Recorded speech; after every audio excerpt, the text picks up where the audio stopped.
Yo, Calvin. It's been a minute. Yo. Yeah, just a little. I'm sorry, bud. Yeah, it's just been. Hey, you've been on a world tour. That's okay. Yeah, and I'll be honest with you, I haven't stopped having fucking nightmares about traveling for like the last while. Genuinely, like hardcore Yeah. dreams of being on planes.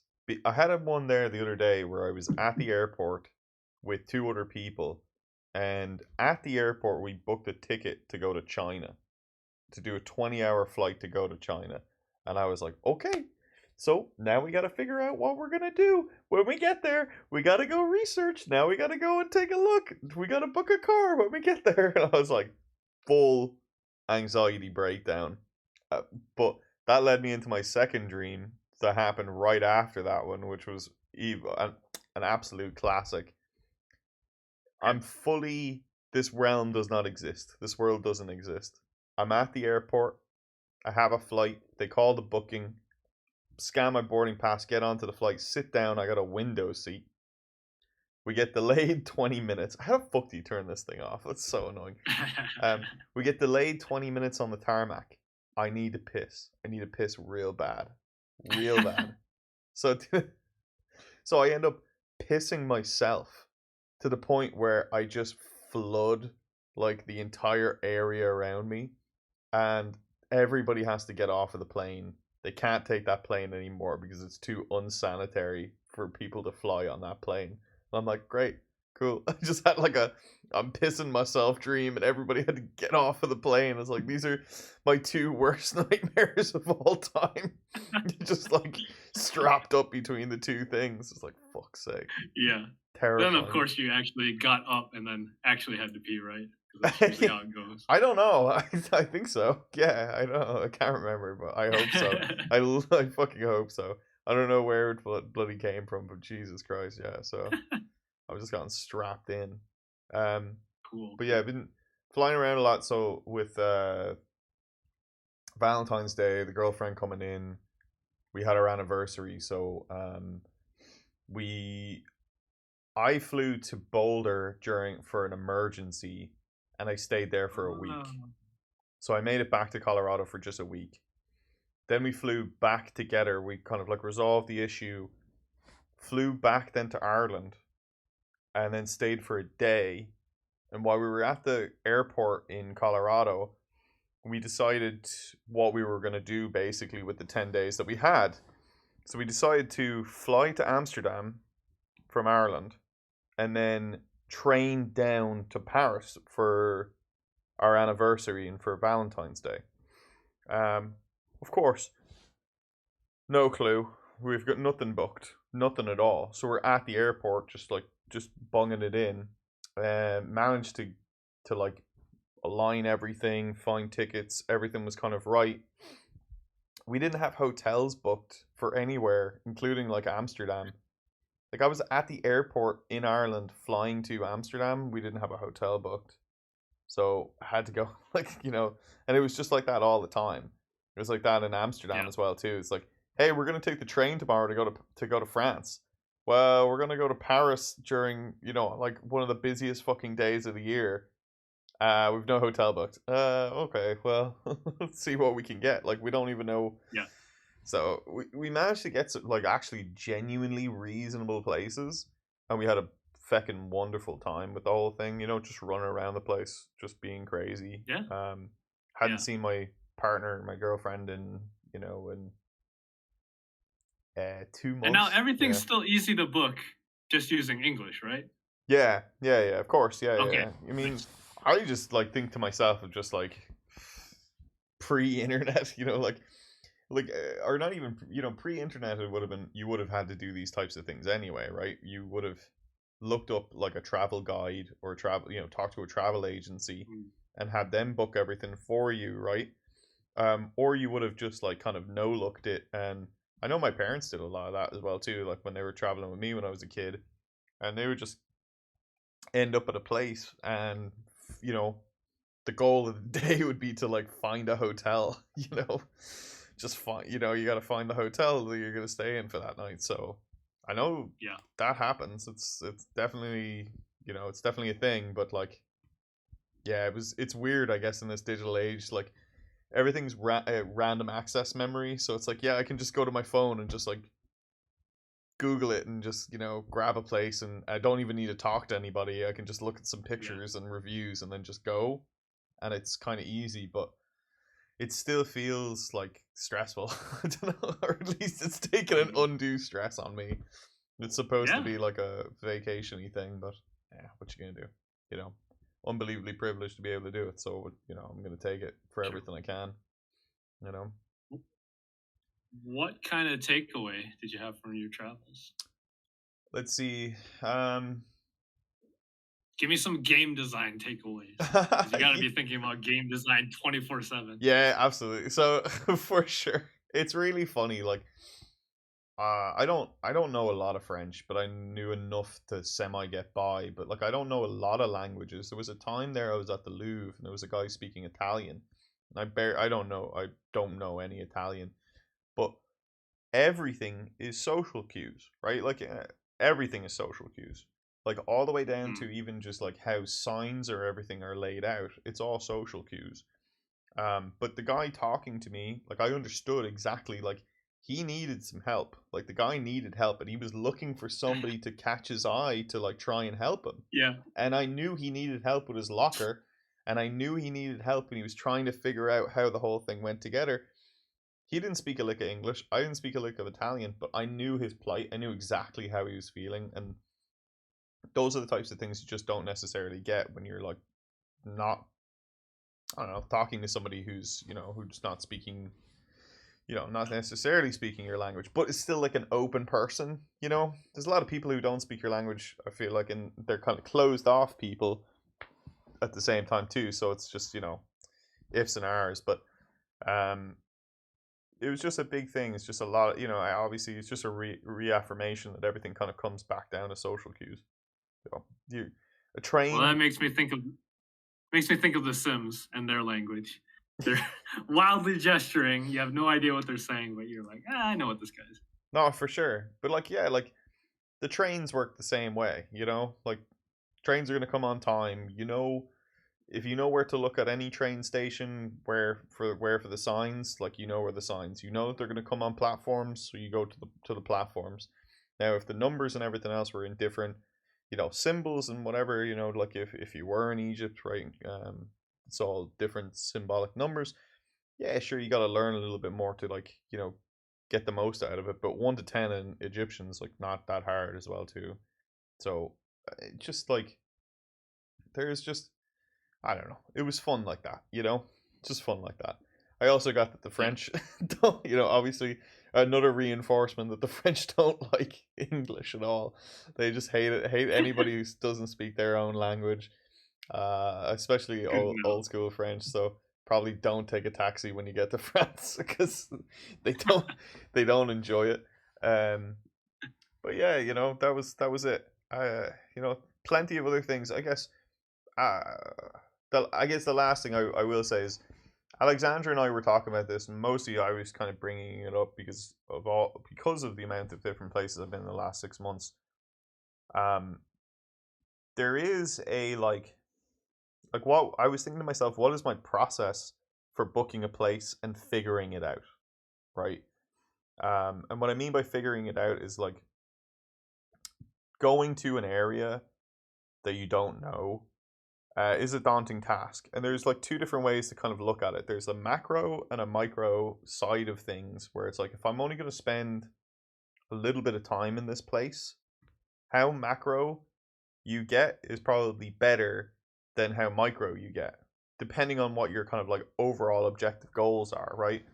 Like, so Yes. going to a museum like the Reichsmark Museum or like the Louvre or something like that, right, where there's loads of stuff, you want to micro because you want to spend a lot of time at these places. So you might burn, 3/4 of an entire day in one area at one museum rather than like, hey, I'm going to go, get on a scooter and I'm going to go and scoot around the place and go look at loads of buildings and loads of things, right? So it's little things like that where you got to like Yep. play your goals out. then you got to look at it like, okay, depending on my goals, what are the main attractions that I want to see within those things? So is it, what museums do I want to hit? What historical buildings do I want to see? What are the more famous areas that I'm supposed to go to? Because I kind of hate the whole idea that, like, oh, you need to go do the top 10 things in your city. But that's kind of, you should probably look at what the top 10 things are. And then you got to figure out, then it's like, okay, well, from those things, we need to optimize the position of the hotel. So it's like, okay, then there's a couple of different things you need to figure out. Where are the lines of transport from the airport or wherever your input is to those areas, right? Is there good transportation in that city? So like Amsterdam has a great metro system. Paris has a great underground metro system, like a big old subway and stuff like that, right? So where are the metro lines? Can you go and get a hotel that's close to those metro lines but is also within relation to the things that you want to see? So then you start trying to optimize around all of those things, and that's like the subsets down of the things. So you're about 3 levels deep. But I was trying to figure out there, it's like, what's more important? Is it, I think it's your transportation lines then kind of define what your hotel positioning is supposed to be, so that you can just get off a transportation line and then just like directly walk to your hotel really close, or wake up in the morning, I have close access to a transportation line and I can get around the place. But then there's like a load of different ones, not to keep going on, but just having No, that's okay. access to one line versus having access to something like 4 or 5 lines is important, because you might find a place where, like, hey, there's a convergence of 3 or 4 places at this stop. It's maybe a little bit further away from like that one thing that you wanted to see, but because it has that access, you have access to now more places, or like expedience, because it's a race against time. That's all it is. Like, it's all just a race against time. You're only there for a certain amount of time. You want to see as much, get the most value out of your spend as possible, and feel good about that at the end of the day, that you didn't overpay, that you didn't get completely scammed and ripped off at different places, that you didn't, that your ease of access and like your frustrations of getting around the place were like, as low as possible, and that you were actually able to then, have fun. It's like, it's a funny thing to go and say it's supposed to be a holiday or a vacation, but a lot of the times you're really just kind of like, where are we going now? Where are we? I don't know where we are. I can't. That street sign's in a different language. I don't understand it. Yeah. All these streets are not, they're not big, big right angles to each other. Where's 30th Street to 28th? I don't know. It's something else. I have no idea. But you're trying to like desperately find that level of fun, and those things come down, in my opinion, to the preparation and planning. And when you're not, when you don't have a whole lot of time to do preparation and planning, you have to wing things. And when you're winging it, I'm still doing, my anxiety goes crazy, so I'm still on Google at any point that I can get Google Maps. Where is this thing? Where are they at? I'm starring things. I'm putting it in my want to go category. I'm trying to figure out like what means something to me in these areas, and to make sure that I discovered it as much as possible. Um, the amount of times that I would come out of my phone and then be like, "Oh yeah, okay, cool. I know. I've looked at this map for so long that I know where the thing is. We can just start walking in that direction and we'll find it." And yeah, that was my only thing. I guess it's just, from the game design perspective, it's just like, how do you optimize around having the most amount of entertainment as possible. Yeah. You know. I actually think that's a wonderful topic. So when we started talking, we're like, let's just get into it. We don't we don't really have a topic to talk about. Yeah. But you really made me think about an important topic that's come up multiple times lately for me. It's the idea of knowledge versus wisdom. And first off, it really sounds like you have traveled a lot. It's just my guess for you to I've been even lucky to rattle. look. My parents took me around the place when I was a kid a lot. And then when I moved to the States, I explored the States a lot. But like outside of the last 10 years and stuff, I haven't gone back to Europe, at all. So getting the opportunity to go and do that, like it's like trying to, like trying to relearn a new, a skill that you didn't Sure, know, sure. but you'd like watched on TV a lot. Yeah. But at least you probably got some practice traveling around for events and shows and stuff, or around the States at least, Yeah. even if you haven't been to Europe. So, yeah, I myself have not traveled too much. I mean, I did travel, but the only reason I traveled was to go to a tournament. So I'd go there, I'd just like spend the whole weekend pretty much at the tournament and eating out, and that's pretty much it. So I'm not well traveled, and pretty much everything you rattled off is not something I would have naturally thought about. I mean, I'll give. you're also not Oh, go crazy like me. At the same time, you're a much more ahead. sane and Damn reasonable right. person. So, you know, I wouldn't put Sure, it sure. down to just that. Yeah.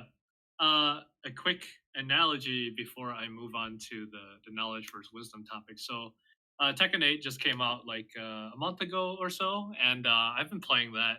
And I am relatively new to the game, but I did. Okay, so I made this isn't a huge bragging point. I'm not necessarily bragging about this. Should. I made I made top 8 in my first big tournament, but I got there by doing a lot of really cheesy stuff. I did not belong in top 8. I am not a top 8 This caliber guy. player.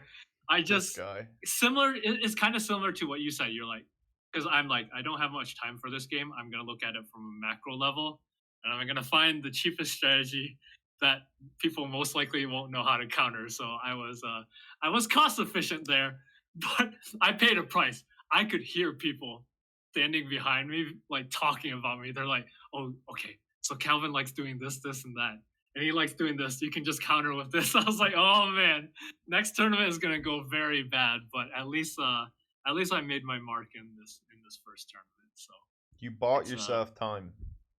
yeah, No, for yeah, real. yeah, Like, if you're just trying to make a mark into a group or into an audience that you've never really broken into, supersetting into one thing and doing one thing well is like the right thing to do. yeah, It's like yeah, how else are you yeah, supposed to like how else are you supposed to move? You can't learn everything. yeah. You legitimately can't. So you have to go and focus on what is the one thing that I think that I can execute well and execute and think that other people are going to be, it's going to get me the best value like you're saying. And you Mhm. do that totally right, you know? Yeah, and you're definitely right because if you look at YouTube, there's going to be like 100 guides, and each guide like concentrates on a different thing. But because of my experience with tournaments and especially picking up new games, I really knew what to look for if I wanted bang for the buck.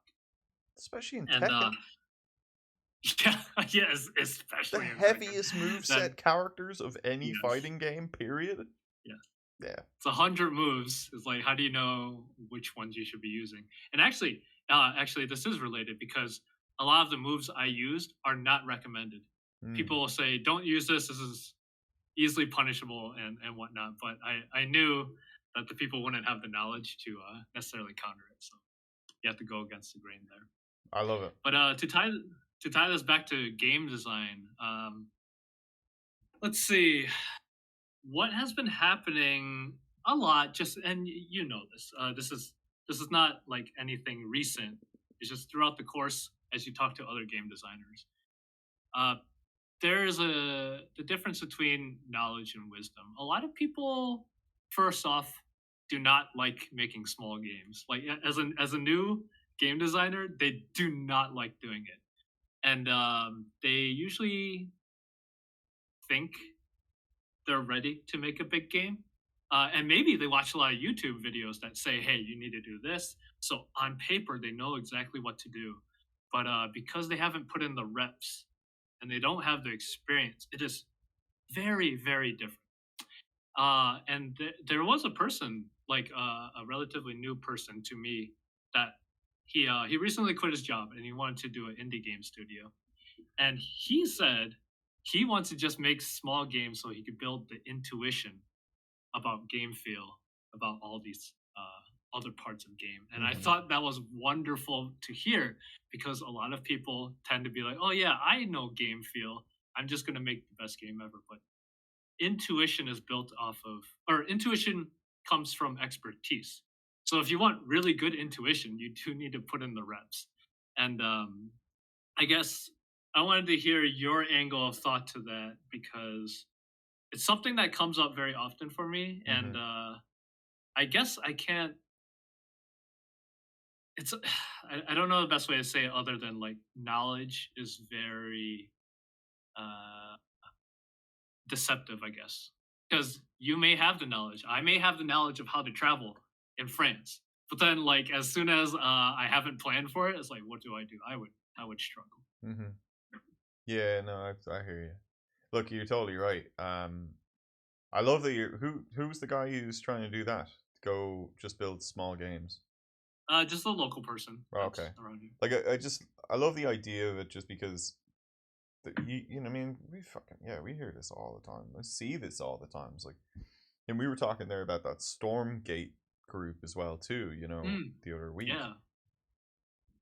Frost Giant Studios never built a game before.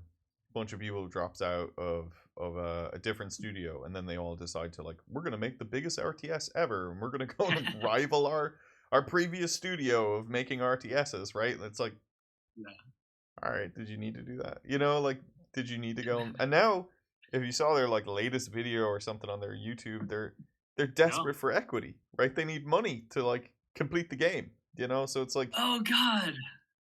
you know, so it's I see it. Yeah. you see, yeah. So it's it's difficult enough just to fucking make a game, but Man. it's almost harder to make a small game fun and engaging. You've talked about it a bunch of times with me, and it's I didn't know what it meant first when you talked about it, but the idea, but it's kind of seeped into my mind now more and more.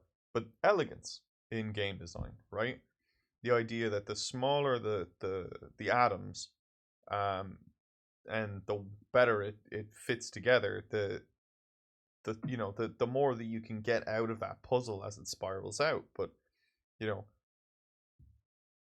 building small games and getting into the focus of building small games does one thing for you specifically, which is gets your name out there. We talked about micro games and saying like build yourself 2.99 games, right?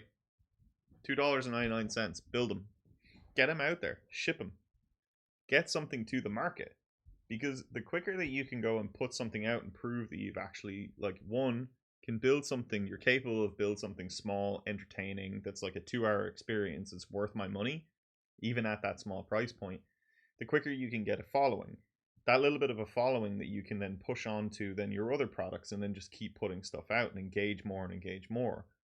um, it also means not all your eggs are in one basket. If one of them hits and like takes off, you can drive that IP into something else and then drive it into a $20 game once you like have those ideas, right?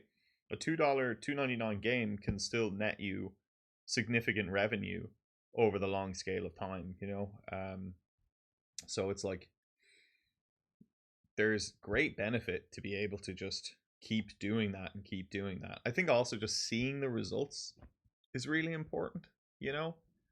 Fruits of your labor is like huge. And we get Yes. into these Yes. cycles of like, yeah, I'm going to build it, and then I'm going to build it, and then all of a sudden 6 months later and you're like, I'm still fucking with the inventory system because I didn't, you know, because this thing is now all of a sudden going to be a 2 year title, and it's like, do you have the runway for that? Do you also have the mental capacity to deal with that? Because like I don't.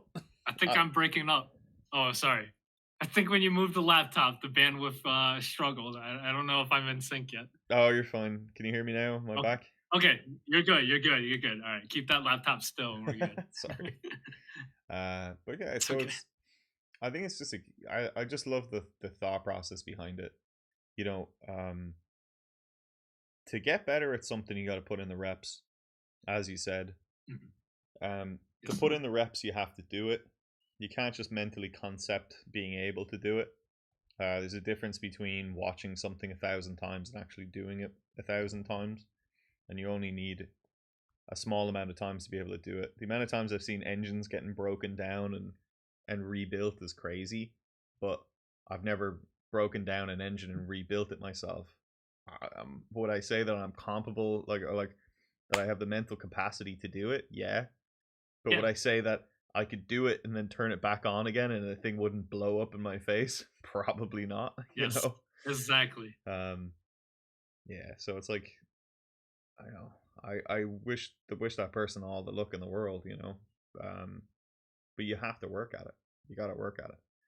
Um, just like you play so many different games, which I saw you sent me that clip as well too of you another like was that a mystery Yeah. another It mystery was game a tournament?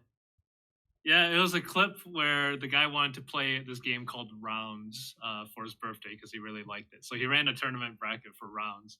And by the way, Rounds is a 1v1 like platform shooter, but every time you lose, you pick upgrade. So it's kind of like a roguelike.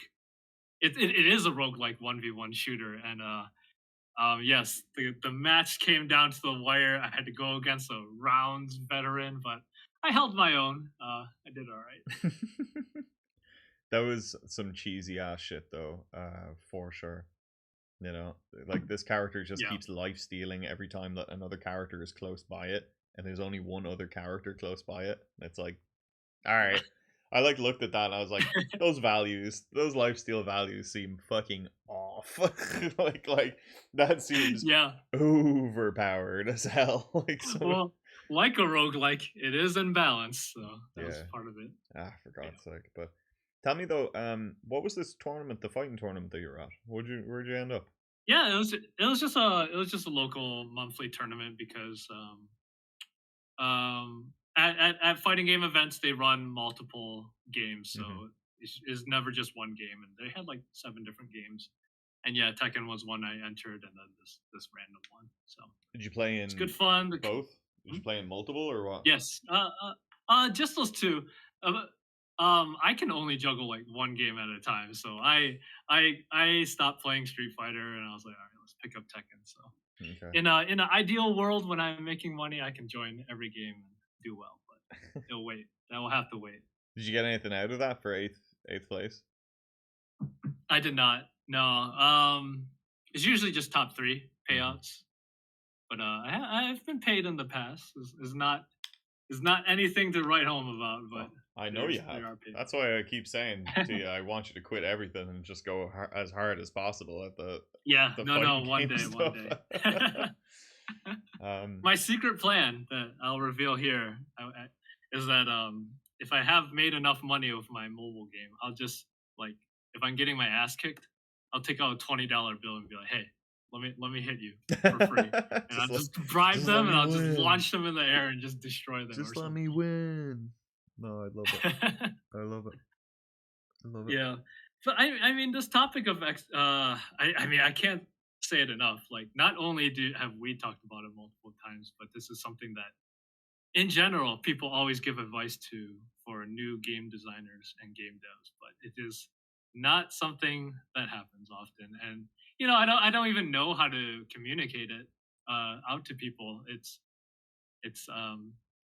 you could tell stories about people that have and actually that's the most common way I think is that people tell stories about people who are like oh like what there's a game where that was super successful but it was like his 14th game lethal company Mm. the lethal company guy made 14 game no I could be getting the numbers wrong I think maybe he made it since he was 14 regardless he had a lot of games under his belt before he made lethal company. Hmm. I don't know how many stories you can share to convince somebody to to do that, but I mean, pride and ego and confidence really get in the way a lot of Definitely. times. I just think it's also just a fucking. It's difficult as hell to just make a small game. And also make a small game and then also think that it's gonna last like three, like more than 3 minutes. I think Yeah, that yeah, that's like my biggest problem whenever I've done it. Right, like I've made. Like remember explicitly, I made a micro game that was Call of Duty Knives. Right, like one in the chamber, yeah. 4-player local co-op. or local multiplayer, right? And built it, done, right? Fun, but Yeah. fun for, you know, 2 rounds. You know what I mean? Not 2 rounds like of the game, but like done for like, you know, oh yeah, you pick it up and then about 5 minutes later you've gone through your things and you put it back down again, and that was it. So I didn't have like the forethought of like, okay, well, how can you take that mechanic and then drive that into more gameplay Sure. or something else, right? Like, because now all of a sudden it's spiraling, you know, out of the way of like where I wanted it to be. But like I also had like I think I completely flummoxed myself. Sometime after that, I built a local co-op game that was based off of lights and gems, right? So you had your controller and you had a gem, and I had a torch, and I had my own controller, and I would shine the torch at your gem, and then that would shine a beam of light out from the gem. And depending on Nice. what gem you had equipped, you would get a different beam of light that would be a different color, but it would also be like different intensities, you know? So some would be just a one up and two down, some would be kind of diffused around the place like more of octagonal. And it was more of a case of I had to go and keep shooting my light onto you. You had to make sure that you used the right gem at the right time. I built it into like a puzzle explorer thing. So, you know, hey, like this wall needs like the purple gem, you know, light to be able to flick a switch to do something else. Uh, and that's where then things like spiraled. I was like, yeah, this is a great simple little concept. 2 players, one has a torch, one has a gem, work together, fit the concept right around, like fit whatever gameplay around all of that. Built my test level, built everything, and then stopped from there because I was like, oh my god, what, you know? It's like, one, it didn't necessarily feel even in value, you know, and like usefulness between both players. And then all, you Yeah. know, because the torch player, all they had to do was just keep the torch on the gem player, but the gem player actually had a mechanic to like switch the thing. So you didn't move your finger around, but you moved the gem around. But Mm. because they had access to more actions, then all of a sudden I'm like, well, these don't feel even. They don't feel like that they both have the same level of autonomy. And then one player feels a little bit more bored than the other player. And I just got lapped into this thing of like every time I added something to one other player, it just like broke down again. It just kept breaking down. And I didn't know how Oh, to move past that. I still don't really know how to move past that. I don't know about yeah. you, you know, like I don't know if you've ever gotten into positions like that with you want to go Yeah. for something small and you're trying to build something small and you do build something small, but then you're just still like, ah, I mean, Yeah. small, it wasn't good enough, you know? Yeah. No, and that's totally fine because even if you hit a dead end in your design, I do think you'll learn lessons that you carry over to other ones. So there's a recent video. I will say this is the best game design video I've seen overall. Generally for beginners and intermediates, maybe not for experts. But this is going to be a video that I link to a lot of people, and we'll link it in the description. Okay. This was made by Jonas Tyroller, who is one of the bigger game design YouTubers, and he talked about the concept that when you're trying to design and find your best game, it's like a search space. It's a search algorithm. You try something, and then you try different paths, and you keep trying to search for your best game. But there's an analogy that a lot of people use. Some people say game design's like a landscape, and you're searching through fog of war. There's a lot of different analogies for finding Yeah. the best form of your game. But the interesting one that he mentioned was that you can also teleport to known locations that you've seen before. So whether let's say you want to make a Diablo game, you will teleport to the Diablo search space and Mm-hmm. then search around it. Or likewise, if you have made a lot of prototypes, like you said, this light game, now you have the experience. You can like teleport to where you've been before and then use your new knowledge to do something different than what you had, and maybe create a good version of the light switch. Anyways, I just think it was a really good analogy. I think design is a search space, and you just simply have to um, keep searching around and don't just be like, okay, I know exactly where my game is gonna go. Again, this is kind of like it's like sort of beginner stuff, but most people That's, ignore it. you know, isn't it kind of annoying that that's the case? I don't know. Like, it's hard to like. Not, I mean, we could dive into any of these things and try to get not surface deep, I guess, on all of them. But yeah, it's just things you Sure. deal with all the time. Like, I love Jonathan Blow has something similar as well too, which is like, and I'm misquoting completely, but it's like the solution for any design problem does not start anywhere. It doesn't, you know, Huh. it's completely nebulous, right? Like, it doesn't just start in one place where I'm going to go from here to here to here to here to here and then complete, right? It's not math Yeah. simplification, right? I'm not starting at the top root and then working my way down. I just have to wade through that fog, and as I like to say, it's like I have to find the boundaries of my sandbox. Like, Right. where, like, Right. it's it's not a square, it's something oblong, it's something like there's a big roundy bit Yeah. over here that I gotta Yeah. go through, I gotta figure out, like. And for your lights game, you hit a boundary. You're like, all right, we shouldn't go this way Yeah. because the power levels are imbalanced. So yeah, Yeah. it's definitely okay to do And then I don't know, I mean, I'd say like one of my things there is like you can solve through those problems. I decided not to. And it's probably something in my entire like indie side of things when I'm super engaged with making my own projects and stuff like that is I'll hit a roadblock sometimes and I'm like, I'm done.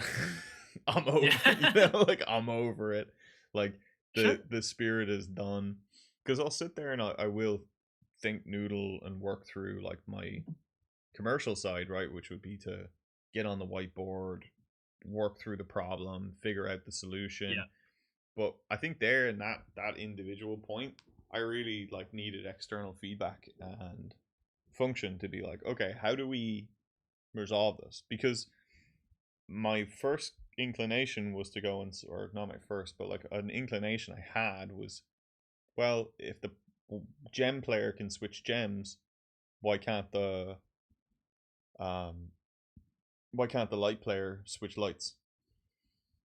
You know, why can't they switch? You know, from a torch to a red laser or something, and all of a sudden that changes the Yeah. intensity of the beam, and it's just math. Like when it comes down to the thing, but it becomes a bit of color theory for players as well too. It's like if I'm putting red into purple, what color do I get? You know, so Yeah. but then again, you see, then it came back to the same thing where it's like, well, now I've given the torch player the ability to switch their torch and to direct their torch, whereas the other player didn't, you know, could switch their gems, but didn't necessarily have the way to like. I guess they had, you know, maybe rotate their gem or something, and then it would have been fine. But Yeah. who fucking knows, you know? This is related to another thing I've seen a lot, which is let's so let's say let's say you did put your game in front of a couple people, and then a common scenario is they might not even care about the light and Yeah, interactions and complexity at all. They just liked like some really surface level thing that you didn't even think was the highlight of the game. And then they'll say, hey man, take out all this other stuff. Just give me this instead. yeah, That is a common scenario, and that's a tough one because most likely you're like, I don't like that. That's just a side thing. I want to make a game with this sort of complexity that I want to play. But then the audience is like, hey, we like this thing and it speaks to us. So I've seen that many times. I've given the advice. I'm the one that's like, hey man, just focus on yeah. this That's the box. It's game. actually This yeah. I'm part. like, if you focus on this box, you will sell copies of this game. And then the person, I think the track record has been like 0% for listening to that. And I've been there. I've been there. Like this is very common. I think I said the So same thing to you about the slots survival slots game as well yeah, too. yeah, yeah, I think yeah, I said it's yeah. like this just do this. Just stop. Just don't worry about all the story shit. Just do Yeah, whatever. I don't care if they yeah, die in horrendous ways, so that's even better. Like yes. make it like Sims or something, but don't worry about them. Just keep putting slots and survival in front of me somehow. Yeah. Um I know. I look. All of these things stem back to, I think, how do we find our routes in all of these things, right? And Mm, I love this concept of that you don't have to just look at the game to really get yourself there. Uh, you can find inspiration outside of all of this stuff to outside of the game to be able to like kind of plot your path around, yeah. and I do find that it is really important to like go away to come back. Like you gotta kind of go away from a problem to be able to like let it run in the back of your mind to be able to like figure out is this worth my time? What is actually worth my time, and what am I really trying to do here? I think some of the problems you're talking about earlier on there, or even just this idea of like, no, this is the game, this is the thing, is I see that a lot in like when I feel like I say a lot of those things to like indie developers who are very much making games for themselves, right? Like they're making the game that they want to play or they want to make. Actually, and that's like a two different distinction as well too. I think there's a lot of people who are making the game that they want to make and not necessarily always the game that they want to play. Um, Yes, yes. but That first off, that's so interesting because it's usually like an artsy game because they yeah, want to speak something and be one of those cool guys. But in reality, they're actually playing like some FPS and just blasting heads all the time. 100%, 100%. They're not Yeah, even close to like they don't to what they're actually yeah. working on at all in that That's so medium. funny. Um, but it's exactly that. It's art versus design. It's commercialism versus like really just trying to like make something for the sake of making something, art for art's sake, which totally valid reason to like make something. Totally can be a way that you like make your statement and make your point like known, but there comes this time, and this comes back to like your overarching motivations of why are you actually doing this in the fucking first place. Are you doing it to make money, or are you doing it to like put out something that speaks to people or says something?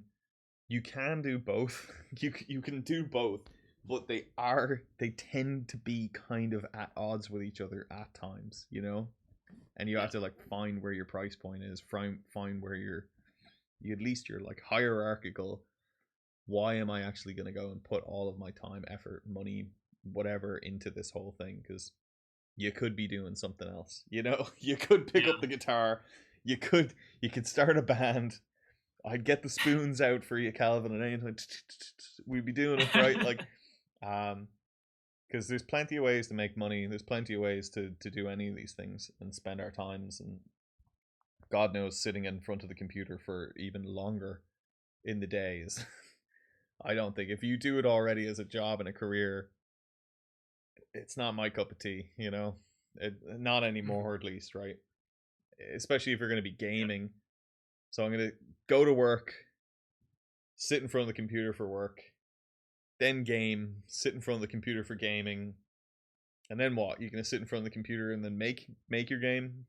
At some right. point you have to give up something to like get yourself like, I don't know, just get yourself away. Get That's away. actually why I asked about your takeaways from travel because I do believe in uh, it, just the overall benefit of experience, even that if that experience is travel. Um, I was I was talking to somebody who was really really business focused, and but he didn't have much experience under his belt, so Hmm. he was kind of rattling off things he had heard about regarding like startups and how to succeed with startups. Mm-hmm. And actually, a lot of the things he said didn't track. I'm Oh, like, interesting. oh no, that actually doesn't apply to the game industry, and neither does that and that. So like all the startup advice is very different, and I mean, I do think It was a lack of reps and a sort of lack of yeah, an experience. And I guess what I'm trying to say is like even when you're on travel and just talking to people and looking at their reactions at the museum and how you were able to communicate to somebody with just hand gestures pretty much, like these little things get pulled into your game design. They really do, and sometimes it's just as effective as playing games and analyzing them. Just getting because because games ultimately target humans. So when you understand how humans react to all these sorts of things in real life, like you can really pull that kind of wisdom into your games. So I think you're absolutely right. You should step away and just try a lot of different things, but definitely reflect on them. I think if you don't reflect on things, I think it can be less effective. Yeah, like to harp on this, like this is not a. I mean, everything that we talk about is not a new concept, I guess, right? That's the kind of shitty Yeah. thing about, I don't know. Let this be to anybody that tries to drive in something new. It's difficult, but the point is that new concepts need, or old concepts need to be reiterated a shit ton to be Yes. valued or useful to anybody. But there's a great book. Yes. A samurai wrote this book. I can't remember the name of it. I don't know if you remember the reference to this or are able to look it up. But um, a samurai wrote this book, and it wasn't about sword fighting. It was about poetry. It was about painting. It was about writing, and it was about music and about people.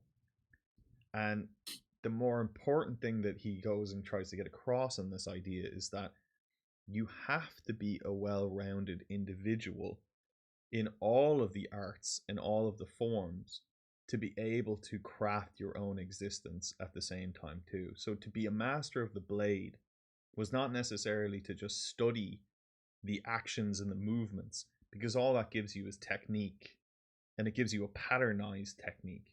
But if you really want to be a crafty person with the brush, you need to understand where the boundaries that all of the ways that you can push that thing. And the only way to really do that is to understand the bits of creativity on the in betweens.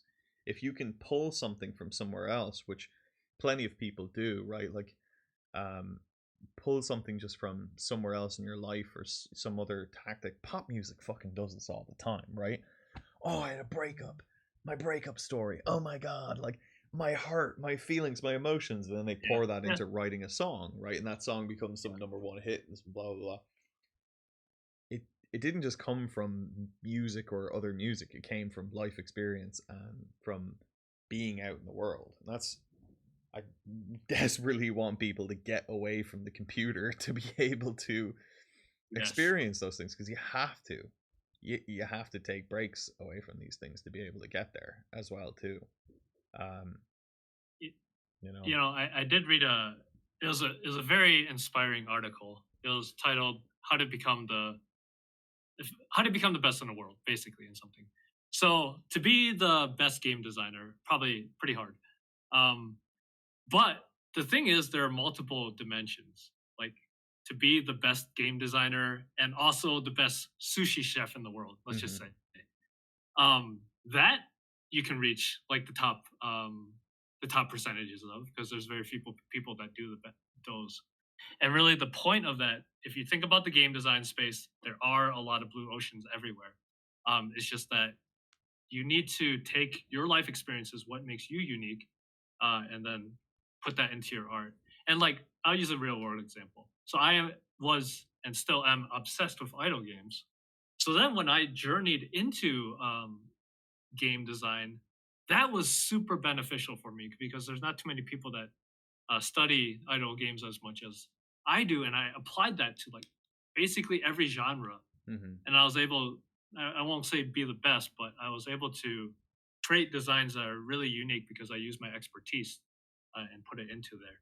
And you can do that with everything. It doesn't have to be game genres. If you are the, you even talked about your experiences with your dog, and you understand your dog well. You observe it and think hard about it, and you're like, hey, I want to make a game about game dog design, Yeah. dog game design, which is like Fiends game. completely unique. Yeah, yeah, Fiends game. yeah. Now whether it's a great idea or not, that's left to that's left to be seen. But at the very least, that is unique to you because that's your expertise, and you can combine it with all the other things that you do uniquely, and then at least create something that is that comes from your heart. So I think it's really cool to think about life that way. That you are the best in the world, given the combination of traits that you have. Yeah, like there's a difference between mimicking and authenticity, I guess, right? Is when it comes down to making those games that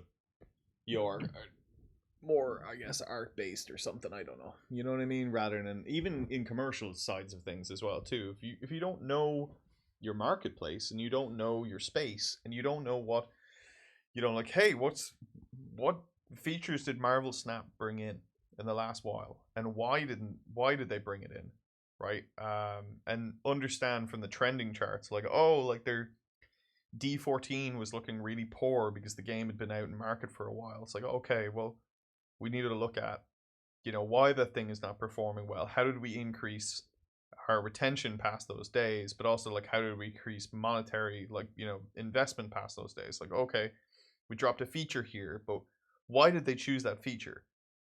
Well, is it part of the other, groups in the marketplace that's doing really well? Is it some feature that they've taken from a different game that they saw had like performed really well? Like, understanding these cost bases will help you to develop better, just because it'll also keep you like much more narrowed on the mark, right? Like a lot of these times, I think, there's the big gauze of like all of the things that you could do, you know. Um, so just like Yes. you're saying, it's like, yes, you're searching through the mire and you don't know how big the mire is and you don't know how far it is. But if you do know where that thing is, or at least have some idea about a thing, you can teleport to that point and see, is there anything around here? No? Okay, come back, go a different direction. Because otherwise you can get fucking completely lost all around the place because Yes. Yes. you've no North Star, right? Yes. You've No nothing to intuition. base Yes. yourself in. You're on shaky ground. And that's like one of the worst places for a game to be, Yes. because you can't build a foundation on sand. You're Yeah. just gonna go and build features that don't fit your game and don't match the what you want out of it. What do you want the player to feel when they're actually playing it? Um, and that's where then things like the game I want to make versus the game that I want to play feels like very different. Yes. If you're trying to innovate, like that was great because you will get lost. And then if you don't have the intuition, you are forced. You're kind of at the mercy of games that you've played. You're like, I guess I'll make it more like Celeste, and you just kind of end Yeah. up getting swallowed by the black hole by making a game that's too close to Celeste, and that is a game that everyone would rather play than over yours. Yeah, and you never find your own voice. Yeah. My laptop just said low battery, so can I just take Perfect 5? I timing. need to take 5. Yeah, final lesson, guys. Unless you have like only one, only if you don't have short runway where you need to make a game immediately, build some intuition, keep testing out stuff, keep your foot on the gas. It doesn't matter what direction. Focus small, refine down, and get feedback quick. Out external feedback, not internal. Internal as well too, but get external. I guess like there's plenty of different things. We have whole videos on just dev processes and everything else like that. But yeah, just I think the biggest thing is just get life experience. You gotta get out there. You gotta get out there, and the more you get out there, the more you'll find new concepts, or you'll find that, as I find, is a lot of things are very similar. A lot of things are Yeah. very similar. Doesn't matter if especially in the West, Europe versus America, extremely similar. Turkey, Africa, Morocco, now we're getting different. We're getting out of out of our territory, I guess, of things, of everything our culture knows. But you see the power of culture further and further. The further to the boundaries that you go, the more different things get. So. And I guess things are similar as well too. I don't fucking know. Who the fuck knows? Um, but that's, I don't know. We good? Yeah. All right. That's our lesson for I today. think I've said I don't know about 7 times in the last 30 seconds, so I'm good. We're putting in the reps. That's exactly what this podcast is for. Yeah. I mean, why not? All right. Talk to you, Calvin. Till next time.